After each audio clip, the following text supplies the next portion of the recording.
का फल चाह ले लो, गंगा जल अब अपने भक्तों को दे दो।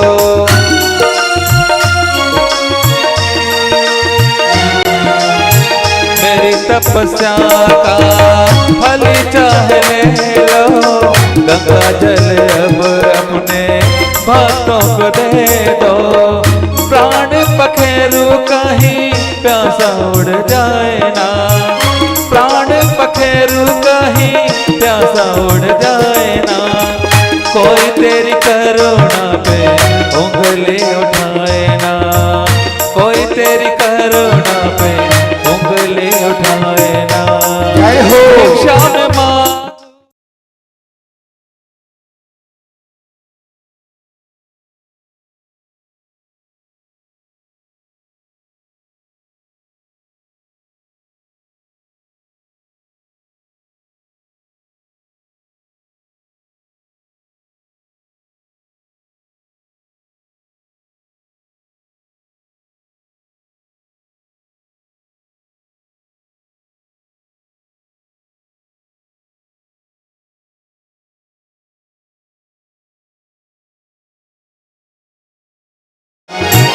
हे भोले विषधर पधारो, डोरी टूट जाए ना मेरा जग में नहीं, ओ मेरा जग में नहीं कोई तेरे बिना।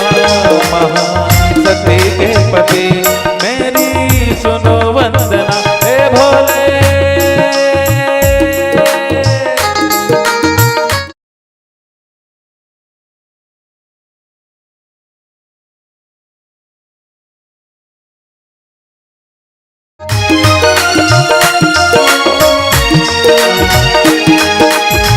नंदी की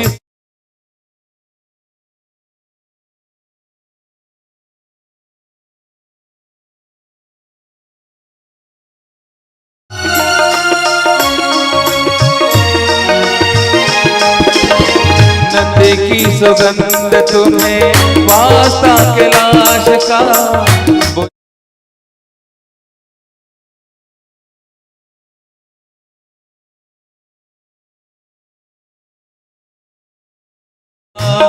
पूरी यदि आज ना होए मनोकामना, फिर दिन बंधु होगा तेरा नाम ना, फिर दिन बंधु होगा तेरा नाम ना।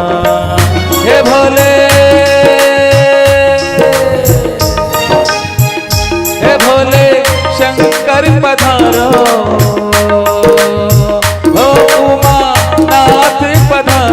तुमने तारा जहां आओ महासन्यासी, ओ आओ महासन्यासी। अब तो आ जाओ रामा सती के पति मेरी सुनो वंदना, महासती के पति मेरी सुनो वंदना। ओम नमः शिवाय, ओम नमः शिवाय, ओम नमः शिवाय, हरि ओम नमः शिवाय। ओम नमः शिवाय, हरि ओम नमः शिवाय, ओम नमः शिवाय, हरि ओम नमः शिवाय। ओम नमः शिवाय, हरि ओम नमः शिवाय, ओम नमः शिवाय, हरि ओम नमः शिवाय। ओम नमः शिवाय, हरि ओम नमः शिवाय, ओम नमः शिवाय, हरि ओम नमः शिवाय। ओम नमः शिवाय।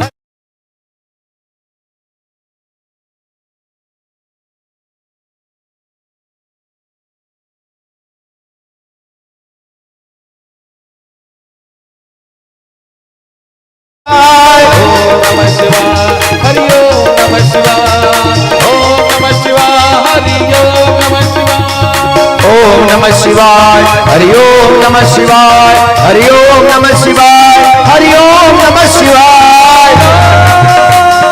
ओम नमः शिवाय, हरि ओम नमः शिवाय, हरि ओम नमः शिवाय, हरि ओम नमः शिवाय। ओम नमः शिवाय, हरि ओम नमः शिवाय, हरि ओम नमः शिवाय, हरि ओम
आते सहन नहीं कर सकती। आज थोड़ी तपस्या आपकी हो रही है, क्षमा करना। और आपसे ज्यादा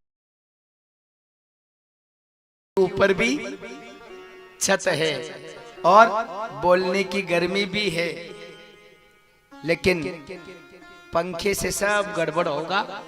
इसलिए अब हमारे आचार्य जी बेचारे सीधे हैं, शास्त्र का नॉलेज तो उन्होंने अच्छा किया, लेकिन अब ये भी क्या कर सकते हैं। तो कोई बात नहीं, बालक है वो, उनकी तरफ से मैं क्षमा चाहता हूँ। वरना आप कुंड दूर भी बना सकते थे, हो सकता है ना ऐसा, और अग्नि प्रज्वलित रखते, लेकिन कोई बात नहीं, जैसी भगवान की इच्छा। आप क्षमा करें। जय श्री राधे।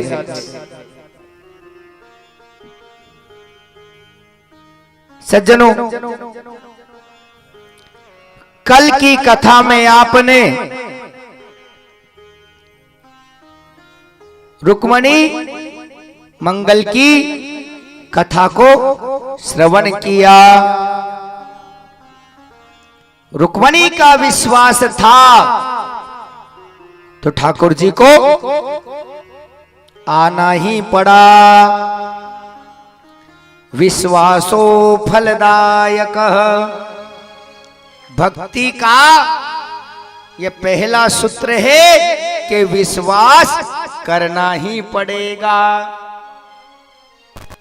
बिन विश्वास भक्ति नहीं होई। बिना विश्वास से भक्ति नहीं होती है। रुक्मणी के लिए भगवान आए, हरण करा और विधि विधान से विवाह किया। रुक्मणी के गर्भ से एक बालक का जन्म हुआ। बालक का नाम था प्रद्युम्न। सम्रासुर नाम का दैत्य प्रद्युम्न का अपहरण करके ले गया, समुद्र में फेंक दिया। एक मछली ने उस बालक को निगल लिया। मछुआरे ने मछली को पकड़ा और वही मछली सम्रासुर को भेंट करके आ गया। उसने रसोई घर में उस मछली को भिजवाया। सज्जनों, एक स्त्री भोजन बनाने का काम किया करती थी। उसने मछली के पेट को चीरा, जीवित बालक निकला। उसे बड़ा आश्चर्य हुआ, ये बालक मछली ने खा लिया फिर भी जीवित है। देवऋषि नारद आ गए और नारद जी ने कहा, ये तुम्हारा पति है। ये मेरा पति कैसे? नारद जी ने याद दिलाया, तुम रति हो और ये कामदेव है। महादेव की दृष्टि से ये कामदेव जल के भस्म हो गया था। तुम रोती रोती गई थी, तब महादेव ने वचन दिया था, कृष्ण तनय हो यही पति तोरा, वचन अन्य था होई न मोरा। श्री कृष्ण का बेटा ही तुम्हारा पति होगा। महादेव की कृपा से ये तुम्हारा पति बन के आया है। उस स्त्री ने उस बालक का लालन पालन किया। उसने बड़े होकर के सम्रासुर का वध कर दिया। बोलिए भक्त वत्सल भगवान की। इसके बाद में भगवान को झूठा कलंक लगा, बदनाम को आरोप लगा, भगवान को बदनामी मिली। कैसे मिली? सूर्य नारायण का एक परम भक्त था। क्या नाम था? सत्राजित, सूर्य ने सत्राजित को एक मणि दी। कौन सी? श्यमंतक मणि। उस मणि में से 8 भार सोना रोजाना निकलता था। जहां ये मणि रहती, दूर दूर तक अकाल नहीं पड़ता था। इस मणि को लेकर के सत्राजित द्वारिकापुरी में उग्रसेन की सभा में आए। सज्जनों, मणि से इतना उजाला हुआ, इतना प्रकाश हुआ, ऐसा लगा मानो साक्षात भुवन भास्कर पधार रहे हो। ठाकुर जी ने कहा, सत्राजित, ये मणि राजकोष में जमा कर दो। इससे जो सोना निकलेगा प्रजा का पालन होगा। जहां ये मणि रहेगी वहां अकाल नहीं पड़ेगा। सत्राजित ने कहा, मैं मणि क्यों दूं?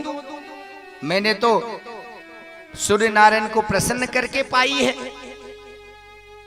दूसरे दिन सत्राजित का छोटा भाई प्रसेनजीत इस मणि को गले में धारण करके जंगल में शिकार खेलने गया।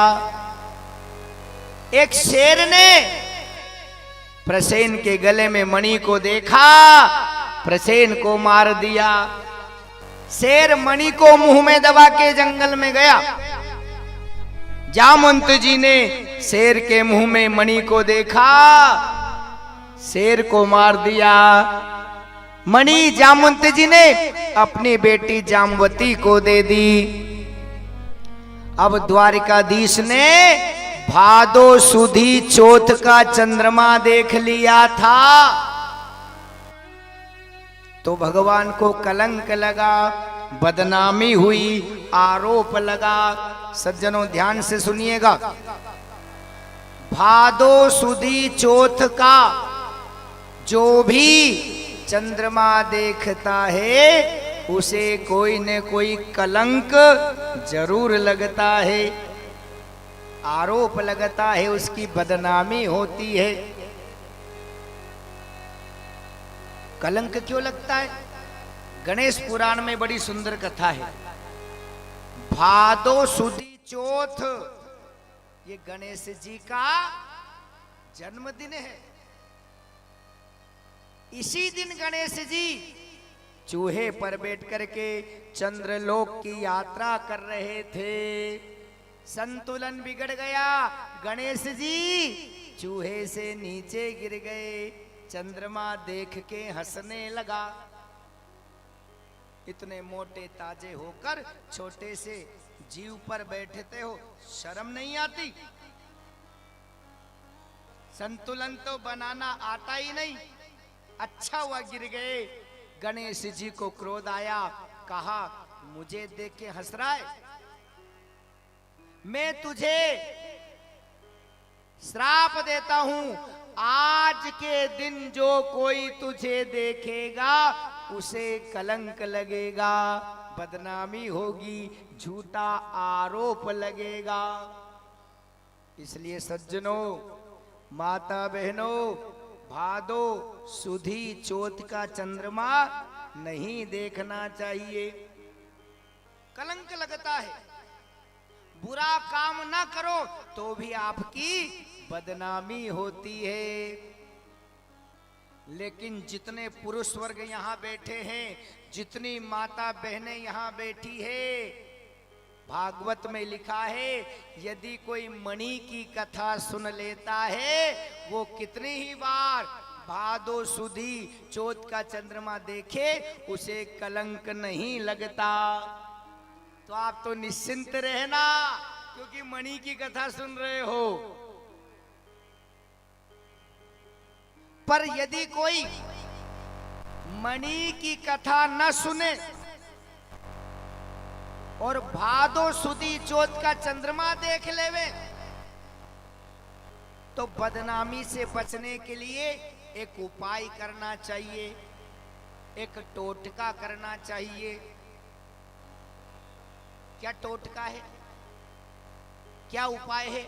यदि आप मणि की कथा भी ना सुन पाओ और यदि गलती से भादो सुदी चौथ का चंद्रमा देख लो तो कलंक से बचने का एक टोटका है कि छोटे छोटे पत्थर उठाकर पड़ोसी के कवेलू फोड़ देने चाहिए। पर असो मत कर जो कि आकाश सेमली का एक ही का खापरा पे मंड जाओ। अलग अलग खापरे फोड़ने का नियम है। होगा क्या, आप पड़ोसी के कवेलू, पड़ोसी के खापरे फोड़ोगे तो पड़ोसी के आपको माला पहनाने आएगा, पूजा करने आएगा? नहीं, वो दो चार गाली देगा और आपका कलंक टल जाएगा, बड़ी घटना टल जाएगी। सज्जनों, भगवान जंगल में गए तो क्या देखा? प्रसेन मरा पड़ा है, वो घोड़ा भी मरा पड़ा है। शेर के कदमों के निशान नजर आए। आगे चल कर के देखा तो शेर भी मरा हुआ पड़ा है। रीछ के कदमों के निशान नजर आए। वो निशान एक गुफा के भीतर जा रहे थे। गुफा के अंदर ठाकुर जी जाने लगे। दरवाजे पर जामवती नाम की कन्या खेल रही थी। उस मणि को गेंद की तरह उछाल रही थी। ठाकुर जी ने कहा, ये मणि मुझे दे दो। नहीं दूंगी। भगवान छीना झपटी करने लगे। कन्या चिल्लाई, बचाओ पिताजी बचाओ। जामवंत जी महाराज बाहर आए। कहा, मैंने शेर को पराजित करके ये मणि हासिल करी है। आप मुझसे युद्ध करो, मुझे पराजित करके मणि को ले जाओ। सज्जनों, आज उस मणि के लिए भक्त और भगवान का युद्ध होने लगा। 27 दिनों तक युद्ध चला। कितने दिन तक? 27। जामवंत जी भी कंबलवान नहीं थे, पर वो भी हारने लगे। नेत्र बंद करके देखा तो वही द्वारिकाधीश धनुष बाण लिए हुए राजा राम के रूप में नजर आ गए। बोले रामचंद्र भगवान की। जामवंत जी ने क्षमा याचना करी, प्रभु मुझे क्षमा कर दो, मैंने आपसे युद्ध करने का दुस्साहस किया, मैं क्षमा चाहता हूं। रघुनाथ जी ने कहा, अरे जामवंत, मैंने ही तुम्हें द्वापर युग में युद्ध करने का आशीर्वाद दिया था। जब लंका पर विजय पाकर के सारे वानर भालू आए, रघुनाथ जी ने कहा, मांगो क्या चाहिए? किसी ने कृपा मांगी, किसी ने दया मांगी, किसी ने सेवा मांगी। जामवंत जी से कहा, मांगो क्या चाहिए? तब जामवंत जी ने कहा था, हे रघुनाथ जी, मेरी भुजाएं युद्ध करने के लिए फड़क रही है, मुझे लंका में ज्यादा युद्ध करने का मौका नहीं मिला, तो आप यह आशीर्वाद दीजिए कि मेरे बराबरी का योद्धा जी भर के मुझसे युद्ध करे। तब राम ने कहा, जामवंत, तीनों लोकों में तुम्हारे बराबर कोई योद्धा नहीं है, जाओ द्वापर युग में मैं ही तुम्हारे साथ युद्ध करूंगा। मैंने ही तुम्हें वचन दिया था। सज्जनों, जामवंत जी ने क्षमा मांगी और अपनी बेटी जामवती का विवाह द्वारकाधीश से कर दिया। द्वारकाधीश के 2 विवाह हो गए, पहला रुक्मणी से, दूसरा जामवती से। अब एक कथा आती है, जरा सोचना, जब जामवंत जी रीछ की योनि में थे तो स्वाभाविक है, कोई बात नहीं आचार्य जी, आज आपने सबकी तपस्या करा दी। हमारे आचार्य जी के लिए जोरदार ताली। कुछ नहीं कह रहा हूं, चिंता मत करो आप। अब सोच लो, आपको पसीना आ रहा है, मेरे को भी तो आ रहा है, पर कोई बात नहीं। अब जैसे आज बोला ना, तो जीवन में याद रहेगा कि कभी ऐसा मौका हो तो थोड़ा आप चाहते ना तो उधर पंखा लगवा के और सारी समिधा परिपक्व करा सकते थे। कोई बात नहीं, आप मत देखो, शर्म आ जाएगी बेचारे जी को। अभी धीरे धीरे है साहब, अभी तो बालक है वो। पर क्या है कि आप भी परेशान हो रहे हो और मैं भी परेशान हो रहा हूं। केवल इतना दुख है, एक की वजह से सबको परेशानी है। ठीक है, कोई बात नहीं, भगवान की इच्छा। गोपाल कृष्ण भगवान की।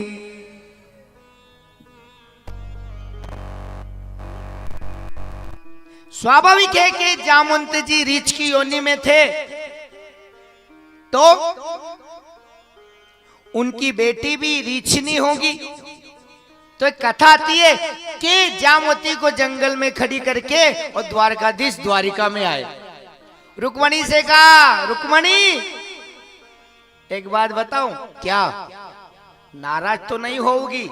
नहीं होंगी। ठाकुर जी बोले, रुक्मणी एक बात बताओ, मैंने एक और विवाह कर लिया। रुक्मणी जी तो नाराज हो गई, आंखें लाल हो गई। एक और पत्नी लेके आए, क्या मैं कम सुंदर हूं जो दूसरी लाए? ठाकुर जी ने कहा, वो दूसरी वाली तेरे से भी ज्यादा सुंदर है। ये थोड़ी बोला रीछनी है। श्राप दिया जामवती को कि वो मेरे जैसी हो जाए पर मेरे से ज्यादा सुंदर ना रहे। रुक्मणी ने श्राप दिया, उसी समय जामवती रुक्मणी जैसी सुंदर हो गई, स्त्री की योनि में आ गई, स्त्री की योनि में आ गई। दूसरा विवाह जामवती से सत्राजित को मणि देके सारी बात बताई। सत्राजित ने क्षमा मांगी और सत्यभामा नाम की कन्या द्वारकाधीश को दे दी। 3 विवाह हो गए। चौथा विवाह ठाकुर ने कालिंदी यमुना मैया से किया। 5वां विवाह सत्या से, 8वां छठा नाग ने जीती से, 7वां भद्रा से, 8वां लक्ष्मणा से हुआ। इस प्रकार भगवान के 8 पटरानियां हुई। भौमासुर को मारा, 16,100 कन्याओं को जेल से मुक्त करा। उन कन्याओं ने विवाह करने का प्रस्ताव रखा। ठाकुर जी ने एक ही मुहूर्त में 16,100 कन्याओं से विवाह कर लिया। इस प्रकार भगवान के 16,108 विवाह हो गए। एक दिन नारद जी आए, कहने लगे, एक पत्नी की इच्छा मैंने जताई थी विश्व मोहिनी के समय, तो आपने बंदर का मुख दे दिया था और कह दिया था विवाह के चक्कर में मत पड़ो। नारद जी आए, कहा प्रभु मुझे एक पत्नी नहीं रखने दी और खुद 16,108 पत्नियां लेके बैठे हो, आपकी इतनी है, मेरे एक का भी ठिकाना नहीं है। नारद जी बोलिया, हे भगवान एक आध मोए दे दो, मारो भी परिवार बस जागो। भगवान ने कहा जाओ देवऋषि नारद, जिस कमरे में मैं नहीं मिलूं वो तुम्हारी पत्नी। नारद जी ने कहा मजा आ गया, भगवान तो एक कमरे में होंगे, 16,107 कमरे तो खाली होंगे। नारद जी पहले कक्ष में गए तो देखा भगवान रानी के साथ चौसर का खेल खेल रहे हैं। नारद जी दूसरे कक्ष में गए, वहां ठाकुर जी भोजन कर रहे हैं। नारद जी तीसरे कक्ष में गए, वहां ब्राह्मण को दान दे रहे हैं। चौथे कक्ष में गए, वहां गौ माता की पूजा कर रहे हैं। पांचवें कक्ष में गए तो वहां ठाकुर जी सो रहे हैं। नारद जी ने सोचा कोई गुप्त दरवाजा होगा, अंडरग्राउंड दरवाजा होगा, तो पहले ही आ जाते होंगे। 2-4 कमरे छोड़ के नारद जी गए तो भगवान दरवाजे पे खड़े मिल गए। बोले बाके बिहारी लाल की। तब नारद जी ने सोचा कि यहां तो भगवान हर एक कमरे में है, अग्नि प्रज्वलित रहने दीजिए। जय श्री राधे। हर कमरे में ठाकुर जी का दर्शन हुआ। कैसो खेल रचो रे मेरे दाता, जा देखूं तू को तू।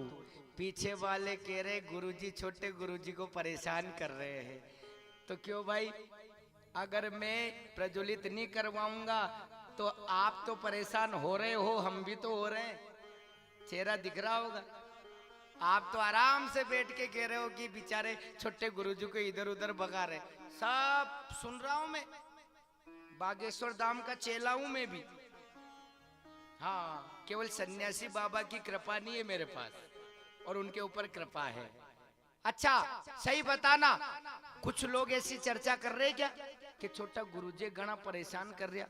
कर तो रहे साहब, नाम नहीं बताऊंगा, मन में तो आया आपके, आया? सही बताना। हाँ अनुभव है साहब। वो तो हमारे छोटे भैया में चाटा भी मार दो तो मेरे छोटे भाई के बराबर है। उनके माता पिता ने मुझे सौंप दिया कि मारो कूटो पर भागवत जी बचाना सिखा दो, तो मैं तो केवल वाणी से ही सुधार रहा हूं ताकि अगली बार याद रहे। और वो भी क्यों, ये लाइव है। लाइव में क्या रहता है कि आज की वीडियो सही नहीं आएगी, देख लेना, कोई बात नहीं, चलता है। हरी इच्छा। गोपाल कृष्ण भगवान की जय। सज्जनों, नारद जी ने हर कमरे में भगवान का दर्शन करा। कैसो खेल रचो रे मेरे दाता, जा देखूंगा तू ही तू। इसके बाद में सुखदेव जी महाराज ने राजा परीक्षित को राजा नृग की कथा सुनाई। नृग ने एक गाय दोबारा दान में दे दी थी, गिरगिट की योनि मिली, भगवान ने उद्धार करा। पौंड्रक कृष्ण का भगवान ने उद्धार करा। और जरासंध का वध भीमसेन के द्वारा ठाकुर जी ने करवाया। अग्र पूजा में भगवान का नाम आया। शिशुपाल ने 100 गालियां दी, क्षमा किया। 101 अपराध किया, भगवान ने सुदर्शन चक्र से शिशुपाल का मस्तक काट दिया। भगवान की उंगली कट गई। 16,108 रानियां फटा पुराना कपड़ा ढूंढने गई। तब द्रौपदी खड़ी थी, साड़ी का पल्लू फाड़ा और ठाकुर जी की उंगली में पट्टी बांधी, तब ठाकुर जी ने कहा क्या, ये नया चीर, ये नया वस्त्र, ये कपड़ा क्यों फाड़ा तूने, जरा सी चोट के लगने पे ये चीर बिगाड़ा क्यों तूने। तब द्रौपदी ने बड़ा सुंदर जवाब दिया। एक एक शब्द ध्यान से सुनिएगा, द्रौपदी ने कितनी बड़ी बात कही। हे श्याम तिहारे जो आए काम,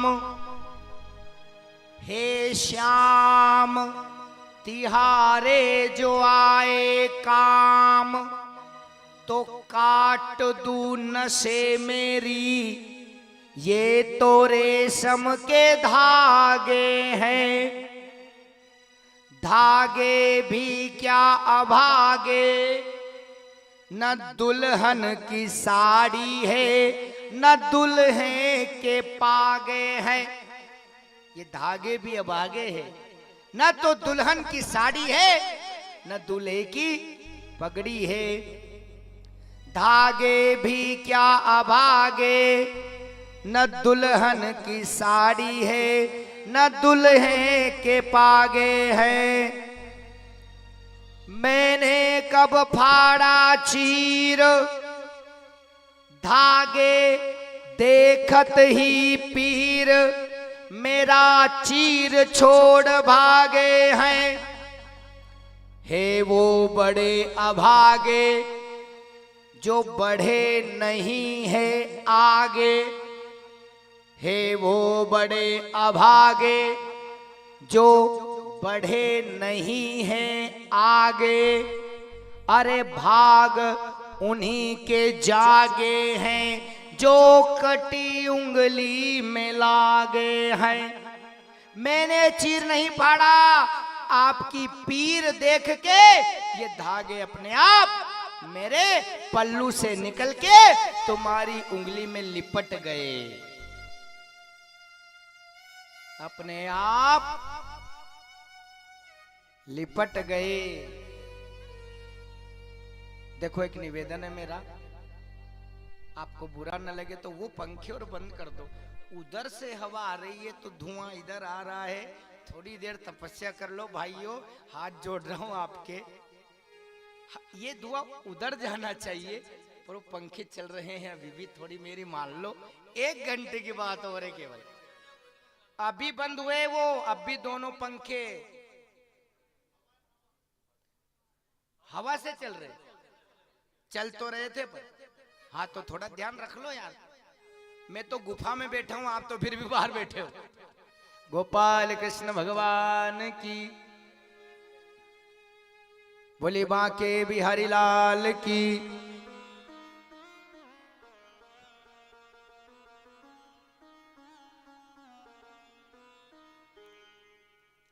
राधे रानी सरकार की हो।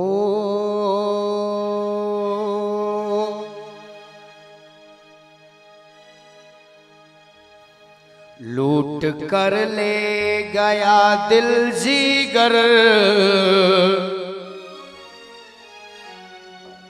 लूट कर ले गया दिल जीगर, सांवरा जादूगर लूट कर ले गया दिल जीगर, सांवरा जादूगर लूट कर ले गया दिल जीगर, सांवरा जादूगर लूट कर ले गया दिल जिगर, सांवरा जादूगर। सांवरा मेरा सांवरा, सांवरा मेरा सांवरा, सांवरा मेरा सांवरा, सांवरा मेरा सांवरा, सांवरा मेरा सांवरा, सांवरा मेरा सांवरा, सांवरा मेरा सांवरा,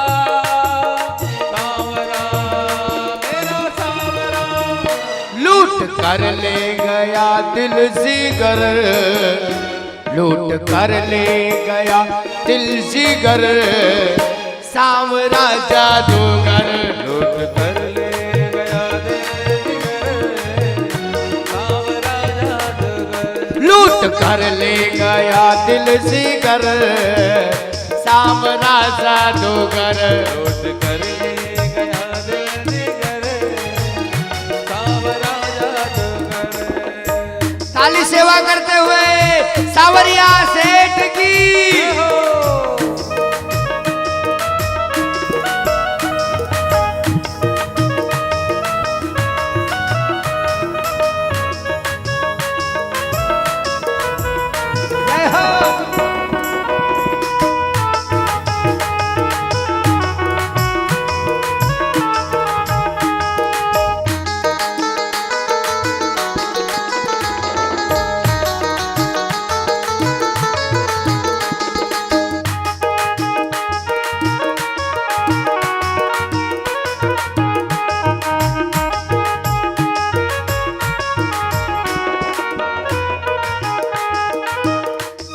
और गोपी आगे क्या कहती है? मैं तो गई जमुना में भरने को पानी, मैं तो गई जमुना पे भरने को पानी। देख छवि नटखट की हुई मैं दीवानी, देख छवि नटखट की हुई मैं दीवानी। हुई मैं दीवानी, देखो हुई मैं दीवानी, हुई मैं दीवानी, देखो हुई मैं दीवानी। हुई मैं मस्तानी, देखो हुई मैं मस्तानी। हुई मैं मस्तानी, देखो हुई मैं मस्तानी। मैं तो गई यमुना में भरने को पानी, मैं तो गई जमुना में भरने को पानी। देख छवि नटखट की हुई मैं दीवानी। देख छवि नटखट की हुई मैं दीवानी। उसने मारी जो, उसने मारी जो, उसने मारी जो तिरछी नजर, सांवरा जादूगर। उसने मारी जो तिरछी नजर, सांवरा जादूगर। सांवरा मेरा सांवरा, सांवरा मेरा सांवरा, सांवरा मेरा सांवरा, सांवरा मेरा सांवरा। हाँ सांवरा मेरा सांवरा, सांवरा मेरा सांवरा। सांवरा मेरा सांवरा, सांवरा मेरा सांवरा। लूट कर ले गया दिल जिगर, सांवरा जादूगर। लूट कर ले गया दिल जिगर, सांवरा जादूगर। राधे राधे।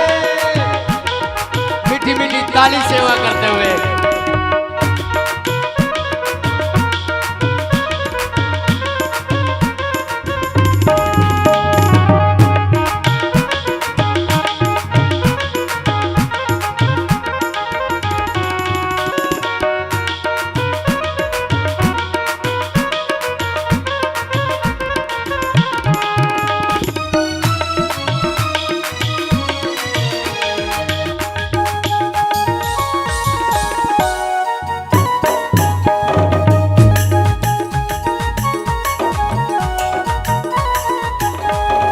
तान सुनी मुरली की सुध बुध में खो गई, तान सुनी मुरली की सुध बुध में खो गई। तान सुनी मुरली की सुध बुध में खो गई। तान सुनी मुरली की सुध बुध में खो गई। भूल गई लोक लाज तेरी में हो गई, भूल गई लोक लाज तेरी में हो गई। भूल गई लोक लाज तेरी में हो गई। भूल गई लोक लाज तेरी में हो गई। तेरी में हो गई कान्हा, तेरी में हो गई, तेरी में हो गई कान्हा, तेरी में हो गई। तेरी में हो गई लाला, तेरी में हो गई। तेरी में हो गई लाला, तेरी में हो गई। तान सुनी मुरली की सुध बुध में खो गई। तान सुनी मुरली की सुध बुध में खो गई। भूल गई लोक लाज तेरी में हो गई। भूल गई लोक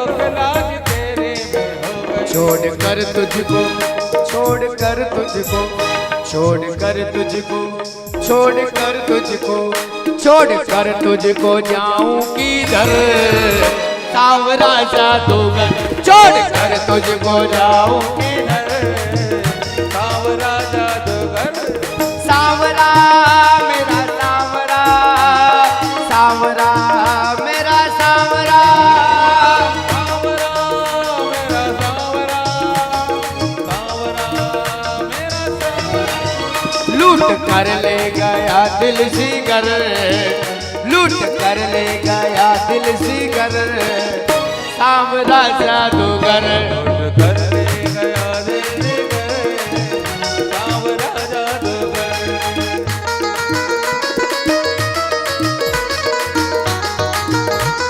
सांवरिया सेठ की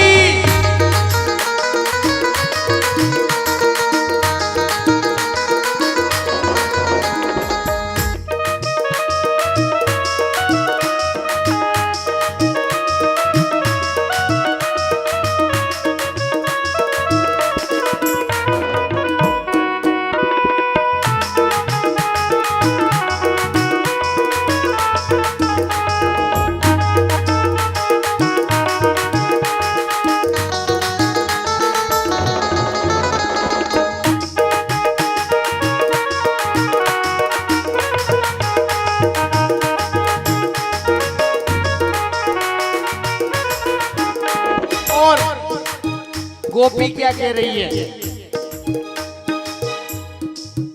चाहे स्त्री हो चाहे पुरुष हो, शरीर स्त्री का हो पुरुष का हो, पर आत्मा तो गोपी है। आत्मा स्त्रीलिंग है, वो तो गोपी है और मेरा ठाकुर परमात्मा है।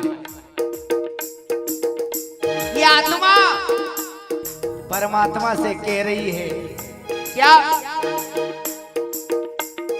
बांध ली रमन तुझसे आशा की लड़िया, बांध ली रमन तुझसे आशा की लड़िया,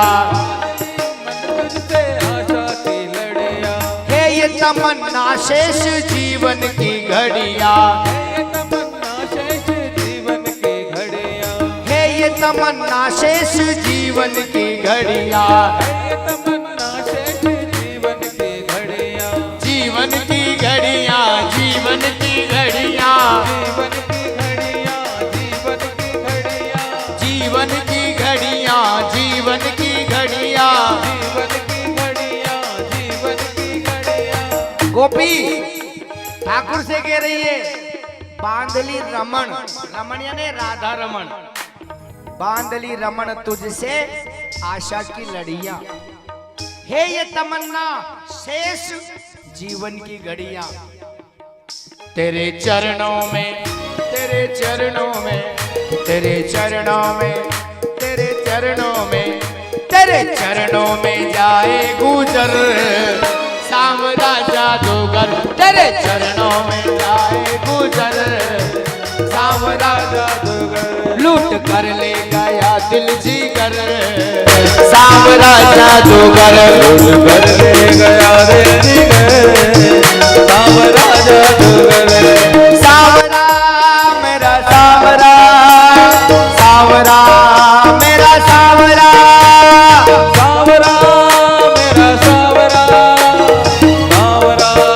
मेरा सांवरा, लूट कर ले गया दिल जिगर, सांवरा जादूगर, लूट कर ले गया दिल जिगर, सांवरा जादूगर, सांवरा जादूगर, सांवरा जादूगर, सांवरा जादूगर, सांवरा जादूगर, सांवरा जादूगर, सांवरा जादूगर, सांवरिया सेठ की जय जय, जय जय, जय जय, श्याम श्याम।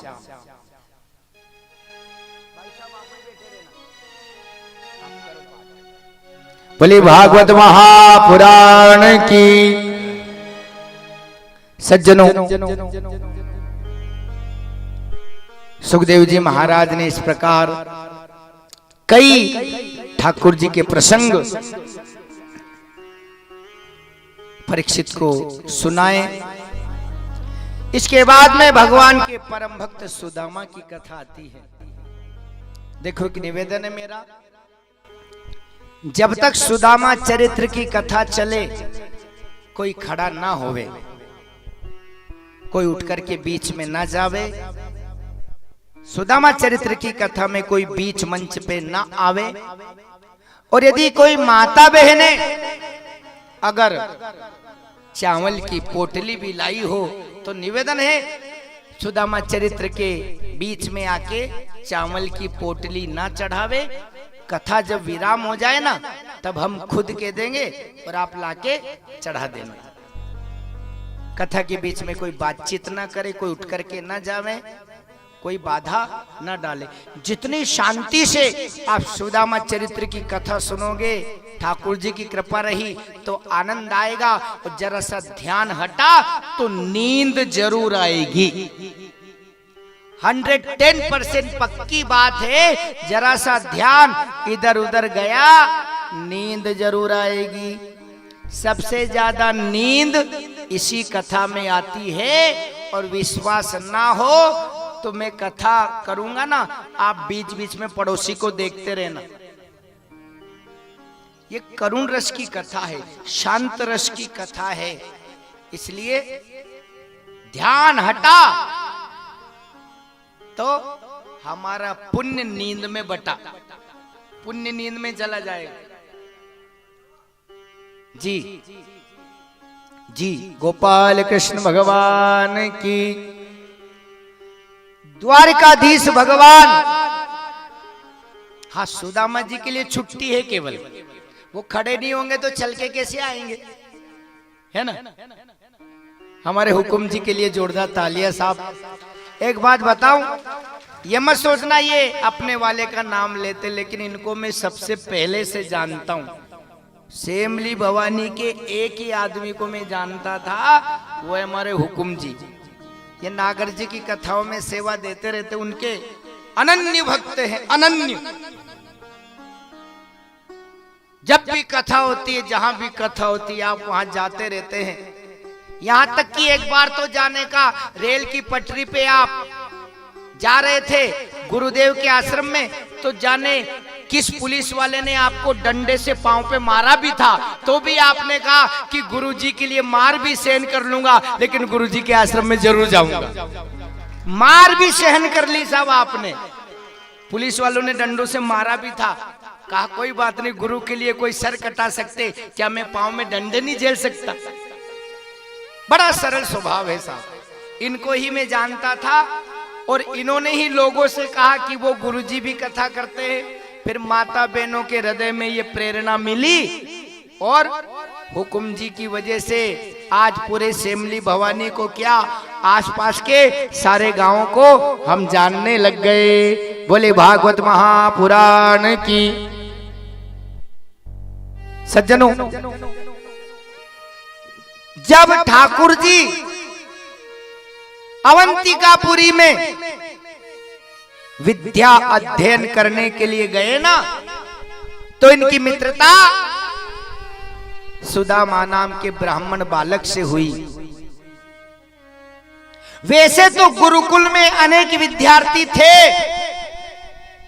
पर जो प्रेम श्री कृष्ण सुदामा में था, वो प्रेम किसी और में नहीं था। गुरुदेव का नियम था, गुरुदेव रोज अपने शिष्यों को पाठ याद करने के लिए देते और दूसरे दिन पाठ को सुनते थे। आज गुरुदेव ने सबको पाठ याद करने के लिए दिया, पाठ को सुनने लगे। आधे शिष्यों ने पाठ को सुना दिया। सज्जनों, सुदामा की बारी आई, सुदामा पाठ को भूल गया। गुरुदेव नाराज हो गए, तुझे सजा मिलेगी और तेरी सजा यह है कि तुझे कल जंगल में जाना पड़ेगा और यज्ञ के लिए समीधा लकड़ी लाना पड़ेगा। सुदामा ने कहा जैसे गुरुदेव की आज्ञा। और शिष्यों की बारी आई, सबने पाठ को सुना दिया। अंत में बचे श्री ठाकुर जी।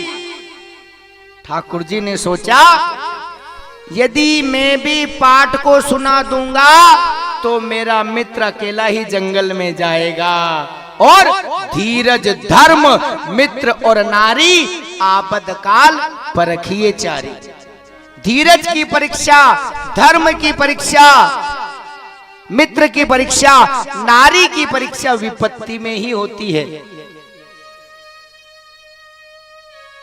ठाकुर जी जान करके पाठ को भूल गए। गुरुदेव को आश्चर्य हुआ, अरे कन्हैया 4 वेद 6 शास्त्र 18 पुराण तेरे कंठ में है, तो पाठ को कैसे भूल गया? ठाकुर जी ने कहा गुरुदेव याद ही नहीं रहा, मैं क्या करूं? गुरुदेव ने कहा यहां सब बराबर है, तुझे भी सजा मिलेगी। और तेरी सजा यह है कि कल सुदामा के साथ तुझे भी जंगल में जाना पड़ेगा और यज्ञ के लिए समिधा लाना पड़ेगा। ध्यान से सुनिएगा, 2-3 नई कथा आपको मिल सकती है जो शायद आपने कभी सुदामा चरित्र में नहीं सुना होगा। 2-3 प्रसंग आपको नहीं मिलेंगे।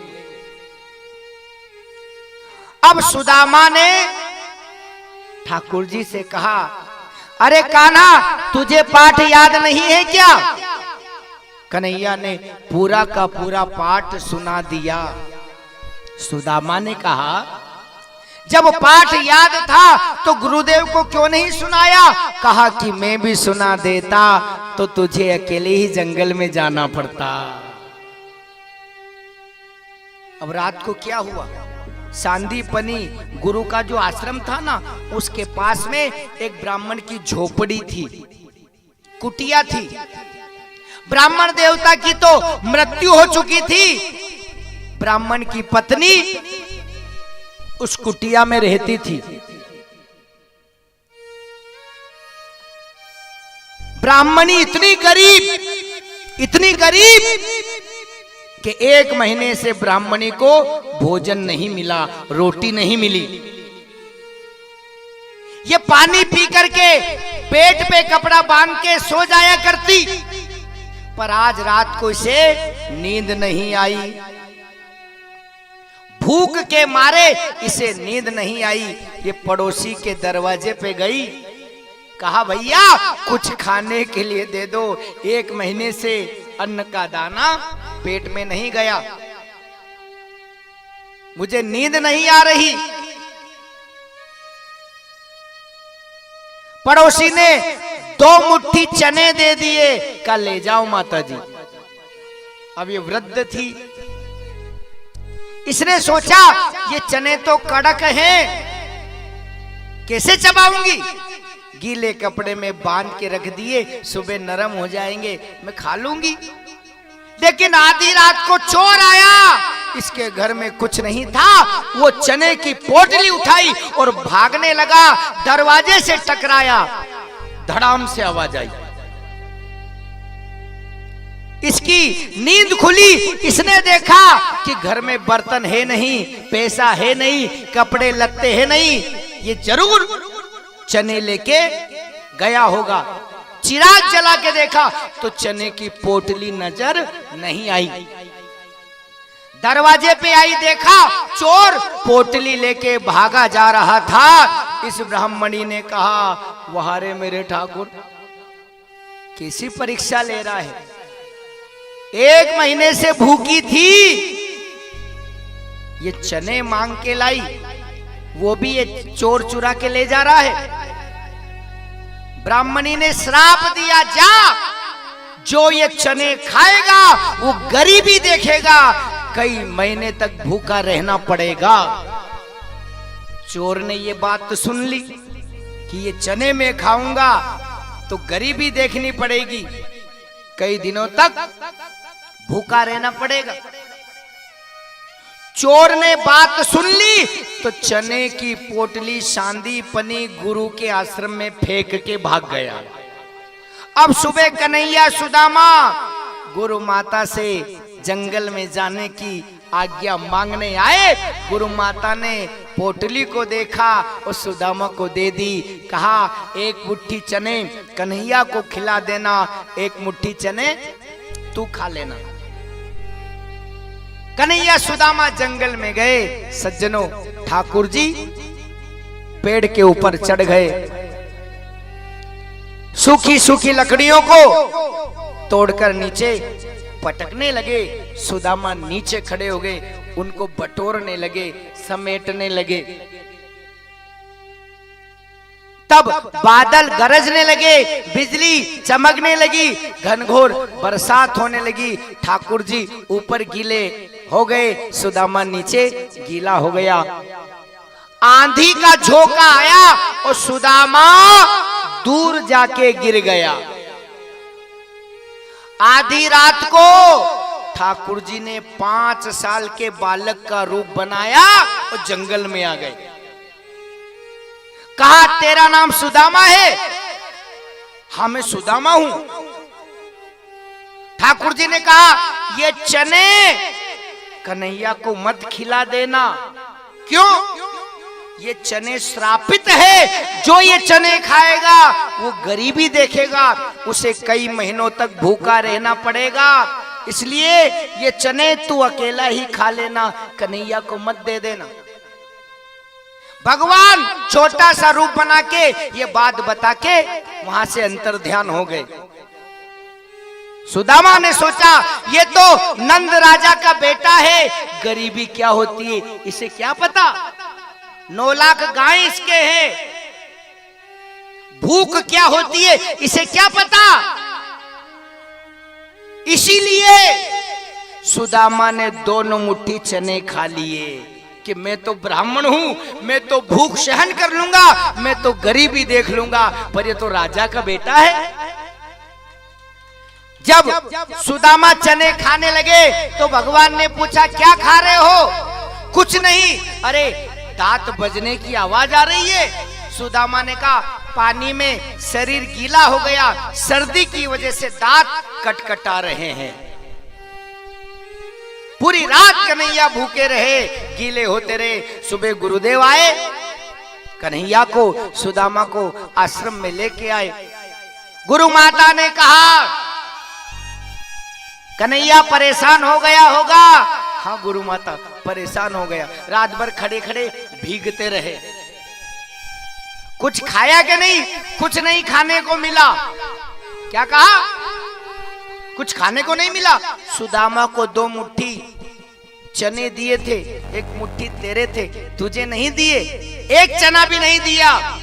गुरु माता ने सुदामा से पूछा क्यों रे?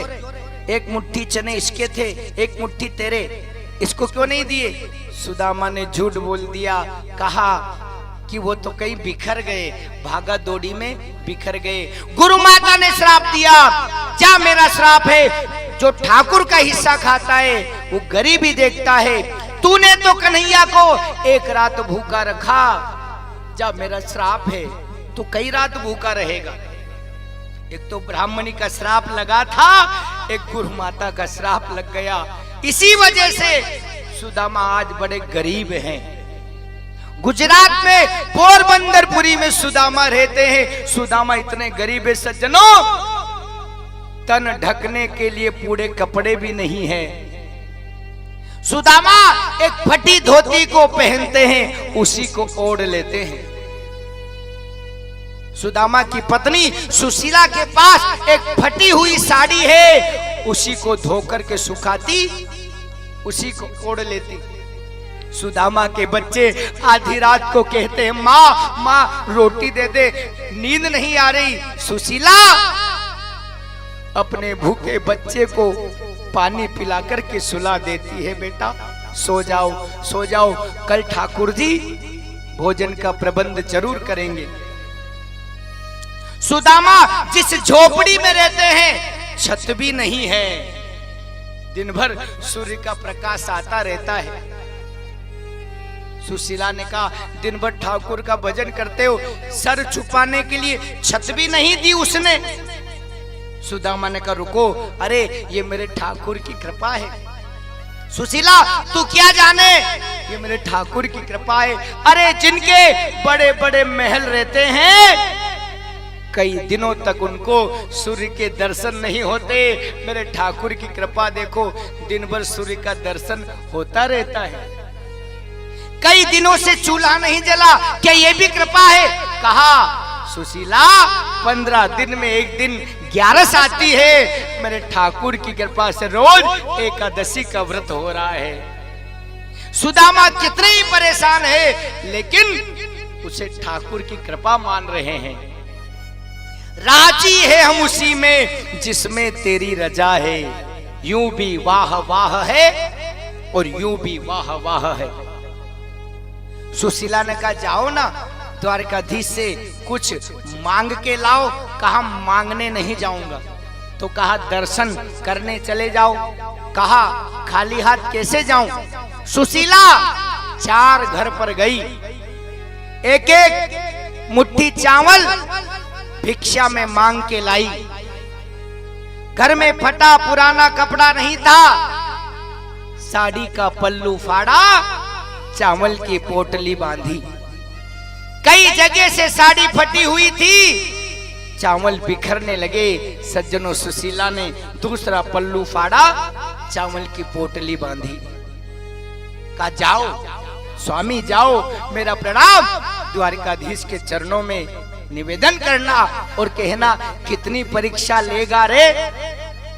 अरे हम तो भूख सहन कर लेते हैं, ये हमारे छोटे छोटे बच्चे भूख सहन नहीं कर पाते। जाओ मेरा प्रणाम निवेदित करना। सुदामा आज चावल की पोटली लेके जाने लगे। इधर ठाकुर जी ने ब्राह्मण का रूप बनाया। ब्राह्मण बनके ठाकुर जी सुशीला के घर पे आए। कहा देवी भिक्षा दे दो।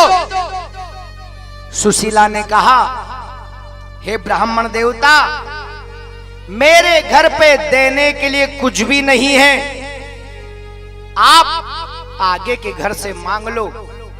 ठाकुर जी ने कहा देवी मेरा एक नियम है, पहली बात मैं किसी के दरवाजे पे जाता नहीं, और यदि एक बार चला जाता हूं तो खाली हाथ लौट के आता नहीं। जो तेरे घर में है वही दे दे, अन्न का एक दाना दे दे, साग का एक पत्ता दे दे। सुशीला रसोई घर में गई, बर्तनों को औंधा कर कर के देखने लगी। अन्न का एक दाना नहीं मिला, साग का एक पत्ता भी नहीं मिला। सुशीला ने कहा ब्राह्मण देवता बाद में आना, मेरे पति द्वारिकापुरी गए हैं, जो द्वारिकाधीश मेरे पति को देंगे मैं आपको दे दूंगी, बाद में आना। ठाकुर जी ने कहा नहीं, मैं खाली हाथ नहीं जाऊंगा, जो तेरे घर में है वही दे दे। सुशीला ने कहा मेरे घर में कोई चीज नहीं। ठाकुर जी ने कहा जो है वही दे दे। सुशीला ने कहा मेरे घर में कोई चीज नहीं। ठाकुर जी ने कहा जो है वही दे दे। सुशीला ने कहा मेरे घर में कोई चीज नहीं। भगवान ने फिर कहा जो है वही दे दे। सुशीला ने कहा जब मैंने मना कर दिया मेरे घर में कोई चीज नहीं, क्या दूं? तेरे घर में जो है वही दे दे। सुशीला ने कहा मेरे घर में केवल एक चीज है, वो है गरीबी। गरीबी के अलावा मेरे घर में कोई चीज नहीं। ठाकुर जी ने कहा वो गरीबी ही मुझे दान में दे दे, वो गरीबी ही मुझे दान में दे दे। सज्जनों आज सुशीला के घर से, सुदामा के घर से ठाकुर जी ब्राह्मण बन के गरीबी को दान में लेके चले गए। इधर सुदामा जी चल रहे हैं, पांव में बिवाइयां फटी है, बिवाइयों में कंकर फंसे हैं, कांटे लगे हैं, चलते चलते पांव में छाले पड़ गए।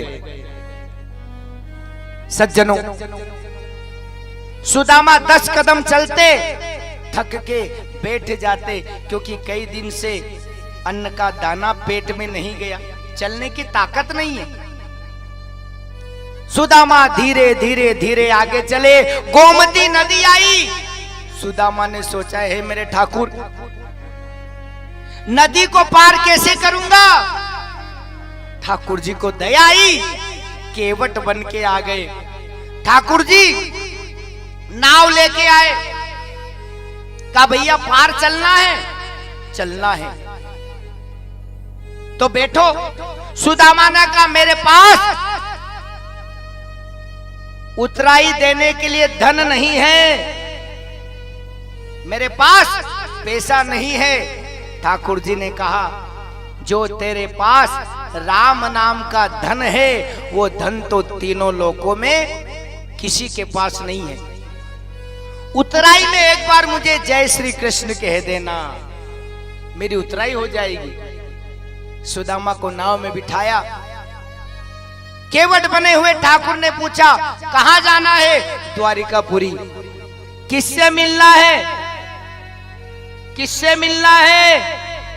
किससे मिलना है? द्वारिकाधीश से मिलना है। तुम्हारा रिश्तेदार है क्या? कहा वो मेरा मित्र है। कहा मित्रता तो बराबर वालों में होती है, कहा तू कहा वो? तब सुदामा ने कहा न तो वो तन देखता है, ना वो मन देखता है, केवल वो तो मन। ना तो धन देखता है, न तन देखता है।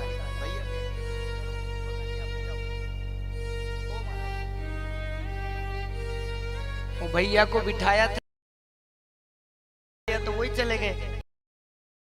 कृष्ण भगवान की ये तो इशारा होता है केवल भाई साहब यार, बीच नदी में तुमड़ा मत काट्या करो ऐसा। गोपाल कृष्ण भगवान की। अरे ना तो वो धन देखता है, ना वो तन देखता है, वो तो मन देखता है। उसका नाम है दीन बंधु। वो धनवान का बंधु नहीं है, दीन बंधु गरीब का बंधु है। उसका नाम है दीनानाथ। वो धनवानों का नाथ नहीं है, वो गरीब नेवाज है, अमीर नेवाज नहीं है। तो कहा कि भैया मैं उसी से मिलने जा रहा हूं, वो मेरा मित्र है बचपन का। सुदामा ने कहा भैया मैंने तो तुम्हारा नाम ही नहीं पूछा,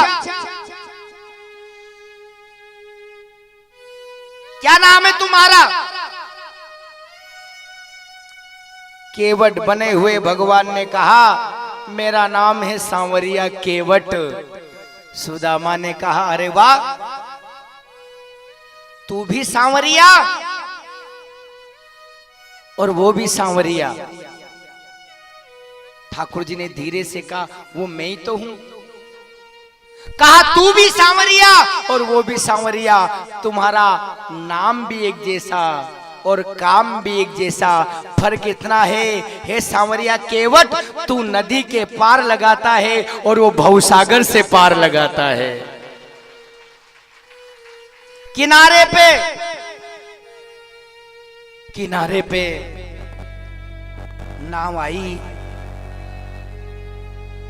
ठाकुर जी उतरे, सुदामा उतरे। ठाकुर जी ने कहा मेरी उतराई दे दो। सुदामा ने कहा जय श्री कृष्ण। आगे चले, एक पेड़ के नीचे सुदामा बैठ गए। नींद आ गई। ठाकुर जी ने योग माया को आज्ञा करी।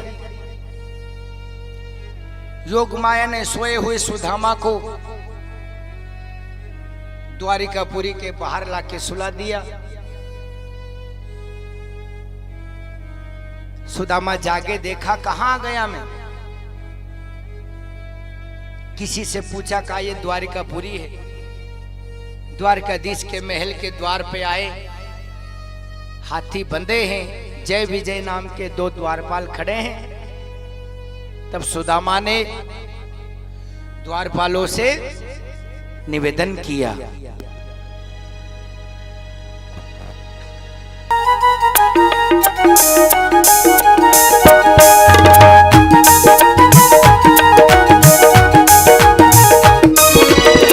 अरे द्वारपालो कन्हैया से कह दो, अरे द्वारपालो कन्हैया से कह दो कि दर पे सुदामा गरीब आ गया है, कि दर पे सुदामा गरीब आ गया है।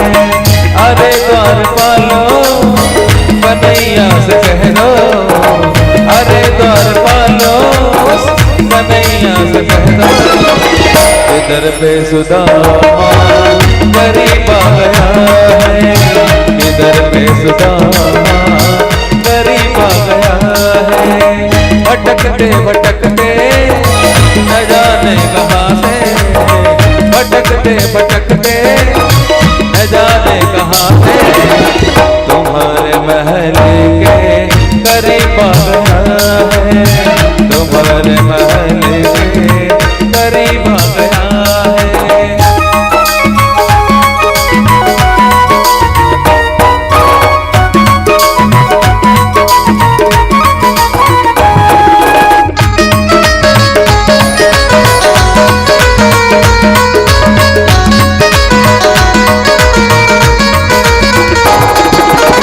न सर पे है पगड़ी न तन पे है जामा, न सर पे है पगड़ी न तन पे है जामा। बता दो कन्हैया को नाम है सुदामा, बता दो कन्हैया को नाम है सुदामा। न सर पे है पगड़ी न तन पे है जामा, बता दो कन्हैया को नाम है सुदामा। न सर पे है पगड़ी न तन पे है जामा, बता दो कन्हैया को नाम है सुदामा। बता दो कन्हैया को नाम है सुदामा। तुम एक बार मोहन जय हो सजा करके कह दो, जय हो तुम एक बार मोहन से जा करके कह दो, मिलने सखा बद नसीब आ गया है, मिलने सखावत नसीब आ गया है। अरे द्वारपालो कन्हैया से कह दो, अरे द्वारपालो कन्हैया से कह दो इधर पे सुदामा गरीब आ गया है, के मिलने सुदामा गरीब आ गया है।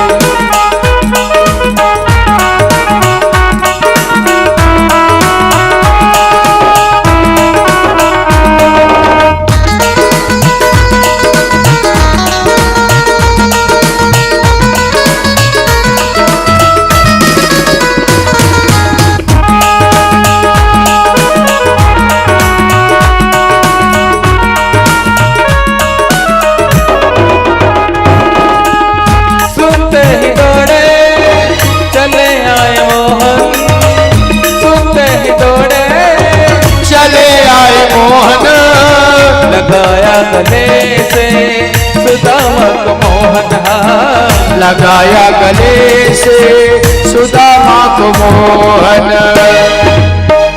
और सुनते ही दौड़े जय हो चले आए मोहन, जय हो लगाया गले से सुदामा को मोहन।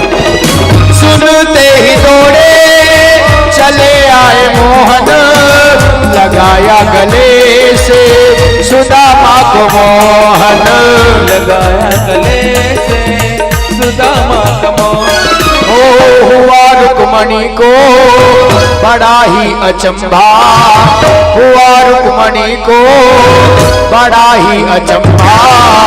यह मेहमान कैसा अजीब आ गया है, मेहमान कैसा अजीब आ गया है। ओ अरे द्वारपालो कन्हैया से कह दो, अरे द्वारपालो कन्हैया से कह दो मिलने सुदामा करीब आ गया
चरण आंसुओं से श्याम ने धुलाए, चरण आंसुओं से श्याम ने धुलाए। ओ चरण आंसुओं से श्याम ने धुलाए।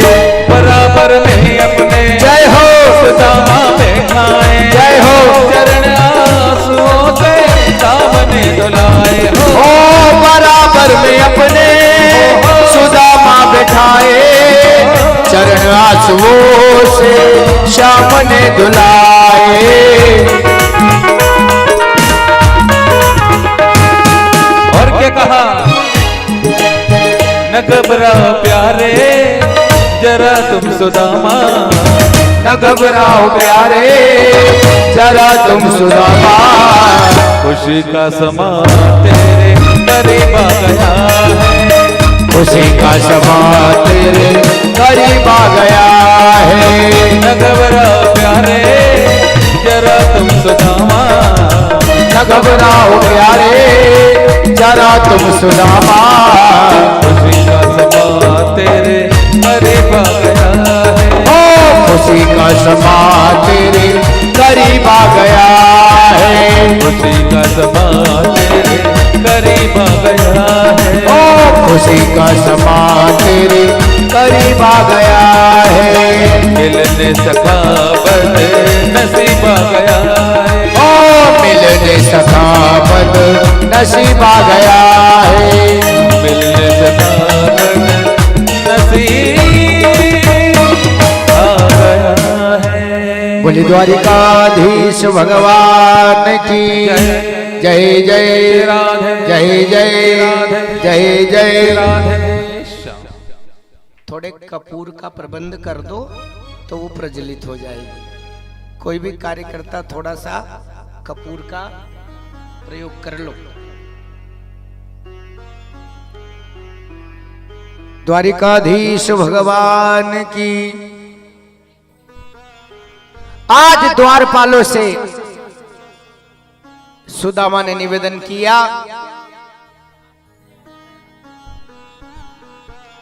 द्वारपालों ने द्वारकाधीश से कहा, द्वारकाधीश भोजन के बाद शयन कक्ष में जाने वाले थे।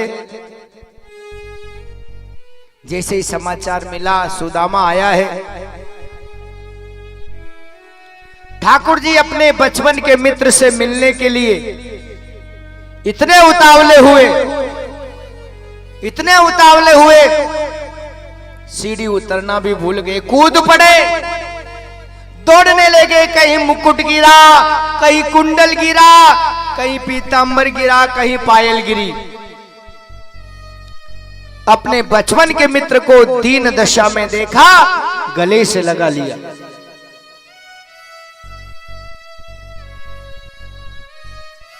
महल में लेकर के आए रानियों ने पुष्पों से स्वागत किया, सोने के सिंहासन पर बैठने के लिए कहा। सुदामा तो धरती पर ही बैठ गया। कहा सोने के सिंहासन पर बैठो, कहा मेरी किस्मत में तो गरीबी लिखी है, मेरी ऐसी किस्मत कहां जो सोने के सिंहासन पर बैठूं। अरे गरीब आदमी धरती पर ही बैठता है, धरती पर ही सोता है। सोने के सिंहासन पर बिठाया, सोने के कलश में रानियां जल भर के लाई।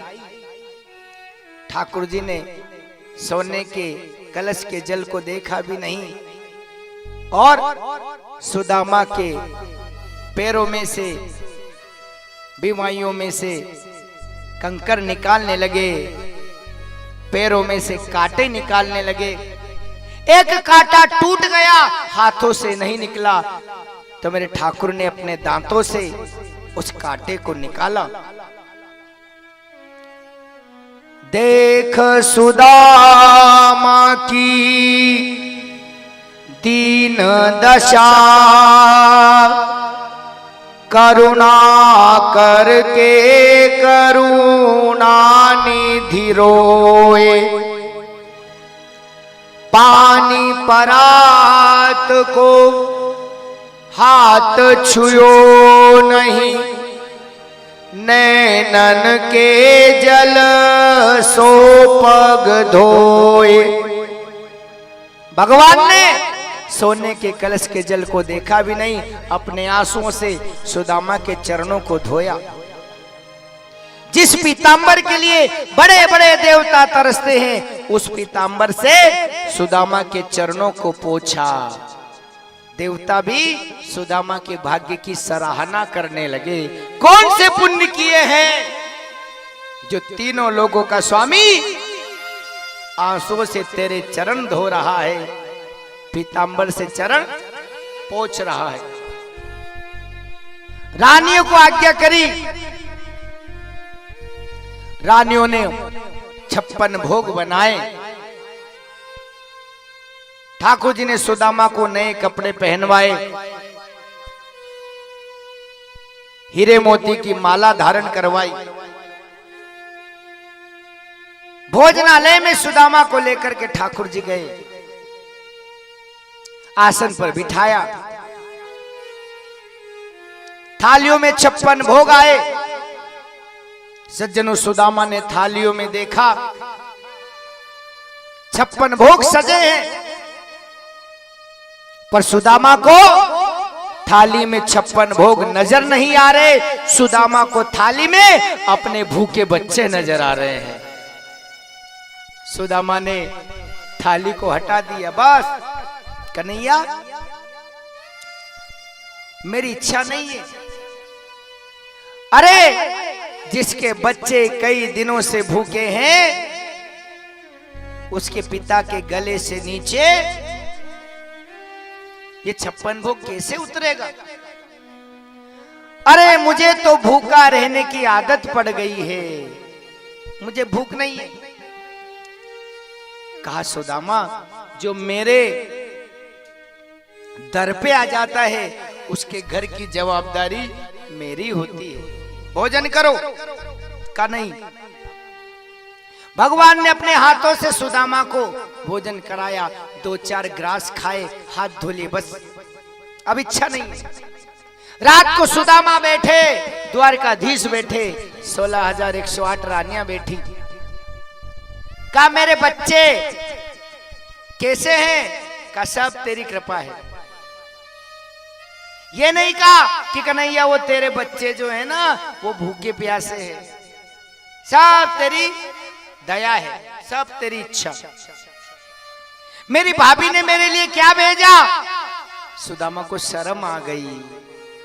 ये 16,108 रानियां हीरे मोती में लदी हुई है। 4 तरह के चावल मैं भेंट करूंगा, ये मेरी गरीबी की मजाक उड़ाएगी, हंसेंगी। चावल की पोटली काख में सुदामा जी छुपाने लगे। ठाकुर जी ने कहा, चने छुपा के खाए तो ये दिन देखने पड़े, अब चावल छुपाओगे तो कौन से दिन देखोगे? चावल की पोटली को ठाकुर जी ने सुदामा की काख से छीन लिया। देखा फटे कपड़े भी मेरी भाभी के घर में नहीं है, साड़ी का पल्लू फाड़ा। 4 तरह के चावल, साड़ी का टुकड़ा कई जगह से फटा हुआ। एक मुट्ठी चावल ठाकुर जी ने खाए, सुदामा को 1 लोक का राजा बना दिया। दूसरी मुट्ठी चावल खाए, दूसरे लोक का राजा बना दिया। तीसरी मुट्ठी चावल खाने लगे, रुक्मणी ने हाथ पकड़ लिया। कहा, ये ब्राह्मण के घर का प्रसाद हमें नहीं मिलेगा क्या? रानी ने सोचा, तीसरे लोक का राजा सुदामा को बना देंगे तो हम कहां रहेंगे? रानियों में वो चावल बांटे, स्वयं ने भी खाए। सुदामा 7 दिनों तक द्वारिकापुरी में आनंद से रहे। 7 दिन सुदामा जी अपने गांव की ओर जाने लगे। सुदामा ने सोचा, मैंने कुछ मांगा नहीं, कन्हैया ने ज्यादा कुछ दिया भी नहीं, ये कपड़े दिए हैं, ये हीरे मोती की माला दी है। अब मैं ऐसा करूंगा, इन कपड़ों को बेच के आटा लाऊंगा और बच्चों का पेट भर लूंगा। ये हीरे मोती की माला बेचूंगा, आटा लाऊंगा और बच्चों का पेट भरूंगा। सुदामा जी जाने लगे। ठाकुर जी ने कहा रुको। सुदामा जी रुके।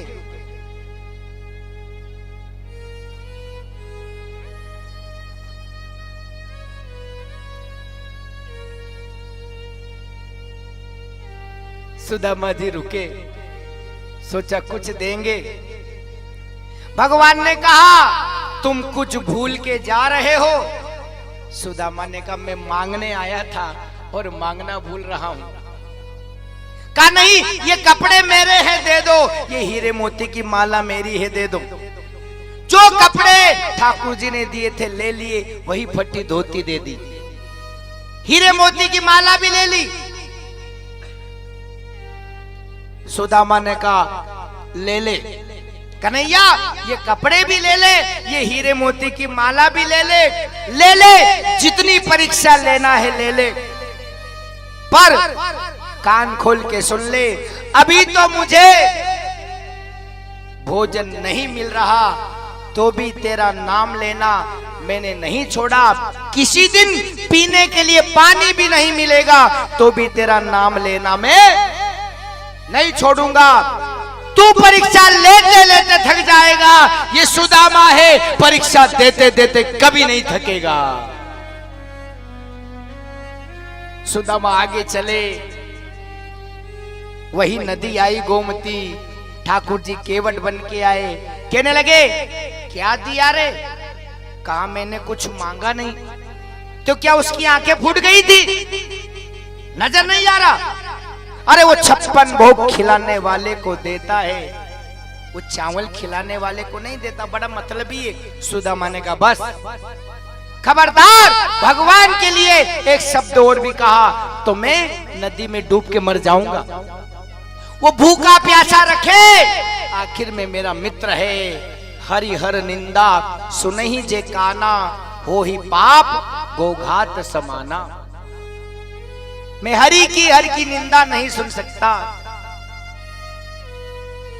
कहा वाह रे सुदामा, धन्य है तेरा जीवन। सज्जनों, सुदामा अपनी नगरी में आए तो देखा महल बन गया, बच्चे राजकुमार बन गए और सुशीला रानी बन गई। कहा इस महल में तुम रहो। क्यों? क्योंकि मैं तो कुटिया बना के भगवान का भजन करूंगा। इस महल में मुझे अभिमान आ जाएगा। तो कहा इस महल में एक छोटा सा ठाकुर का मंदिर है, मंदिर में दर्शन तो करो। मंदिर में देखा तो सिंहासन पर द्वारकाधीश बैठे हुए नजर आ गए। बोले द्वारिकाधीश भगवान की। कहा प्रभु आप तो द्वारिका में थे, यहां कब आ गए? सुदामा तेरे जैसा भगत जहां पांव रखता है मैं हथेली रख दिया करता हूं। तेरे जैसे भगत के मैं आगे आगे चलता हूं। सुशीला ने कहा पहले याद नहीं आया, अब याद आया। क्या? आप गए थे तब एक ब्राह्मण दान मांगने आया था। हे ठाकुर, उसका चेहरा आपके चेहरे जैसा लग रहा था। कहा भाभी में वही था, मैं तुम्हारी गरीबी को मांगने आया था। सुदामा ने कहा मुझे भी याद आया, मैं नदी के किनारे बैठा था, एक केवट आया था, उसका नाम भी सांवरिया था, तेरे जैसी शक्ल उसकी लग रही थी। कहा केवट बन के मैं ही आया था। तब सुदामा ने कहा हे सांवरिया सेठ, जैसे सांवरिया केवट बन के आपने नदी के पार लगाया, हे सांवरिया सेठ मुझे भवसागर से भी पार लगा दे, मुझे भवसागर से भी भवसागर से पार लगा दे। सुदामा ठाकुर जी से कहने लगे आइए हम भी ठाकुर जी से कहे क्या? सांवरिया ले चल पल्ली पार। अब जो भी पोटली यदि लाए हो तो वो इस भजन में चढ़ा सकते हैं। जहां विराजे राधे रानी, जहाँ विराजे राधे रानी मेरी अलबेली सरकार सांवरिया ले चल पलने पार सांवरिया ले चल पलने पार सांवरिया ले चल पल्ले पार सांवरिया ले चल पल्ले पार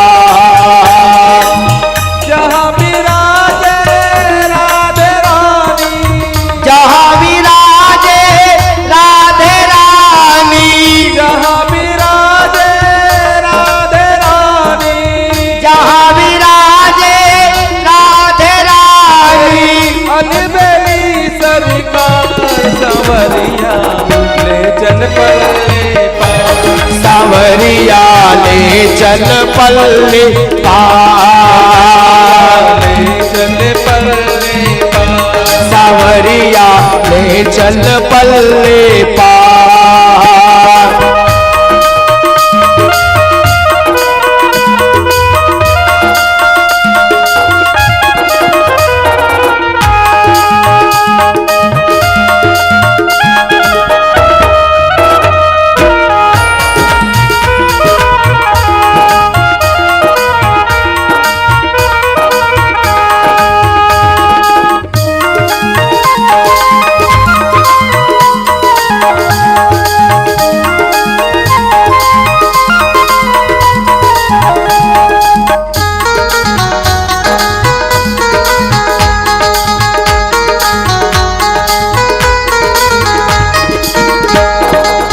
गुण अवगुण सब तेरे अर्पण गुण अवगुण सब तेरे अर्पण पाप पुण्य सब तेरे अर्पण पाप पुण्य सब तेरे अर्पण यह जीवन भी तेरे अर्पण ये जीवन भी तेरे अर्पण मैं तेरे चरणों की दासी मैं तेरे चरणों की दासी मैं तेरे चरणों की दासी मैं तेरे चरणों की दासी मेरे प्राणाधार कन्हैया ले चल पलने पार सांवरिया ले चल पल्ले पार कन्हैया ले चल पलने पार कन्हैया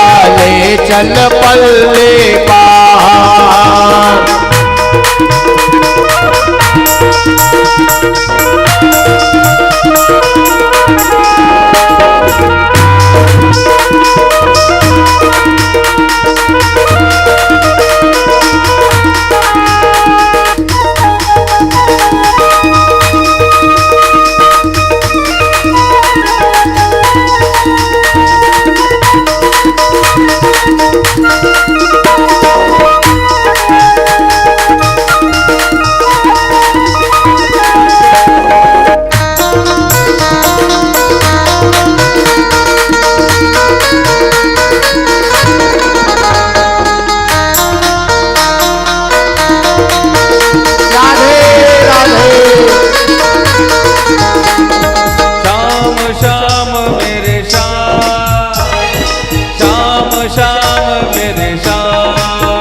श्याम मेरे श्याम श्याम श्याम मेरे श्याम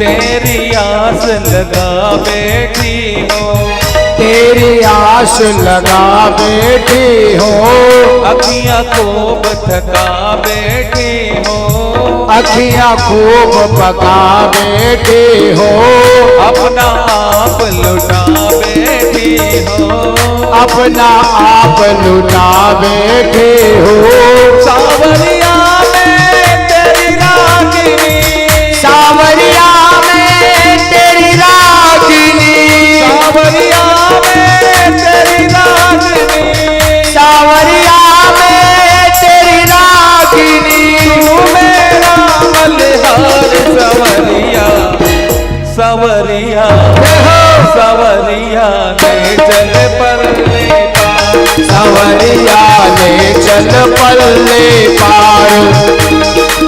मैं तेरी रागिनी हूँ सावरिया, मैं तेरी रागिनी, तू मेरा मल्हार कन्हैया जय हो परले पार, कन्हैया ले चल पल्ले पार, कन्हैया ले चल परले पार, सांवरिया ले चल पल्ले पार, कन्हैया ले चल परले पार, कन्हैया ले चल पल्ले पार, कन्हैया ले चल परले पार, कन्हैया ले चल पल्ले पार। सवरिया ले चल परले पार। बोले सांवरिया सेठ की जय जय राधे, जय जय राधे, जय जय राधे। श्याम। जिस प्रकार सुदामा को सांवरिया ने पार लगाया, हे मेरे सांवरिया, मेरी कथा में जितने भी लोग बैठे हैं सबको बहु से पार लगा देना।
Hare Krishna, Hare Krishna, Krishna Krishna, Hare Hare, Hare Rama, Hare Rama, Rama Rama, Hare Hare. Hare Krishna, Hare Krishna, Krishna Krishna, Hare Hare, Rama Rama, Hare Hare, Rama Rama, Hare Hare, Krishna Krishna, Hare Hare, Krishna Krishna, Hare Hare, Rama Rama, Hare Hare. Krishna Krishna, Hare Hare.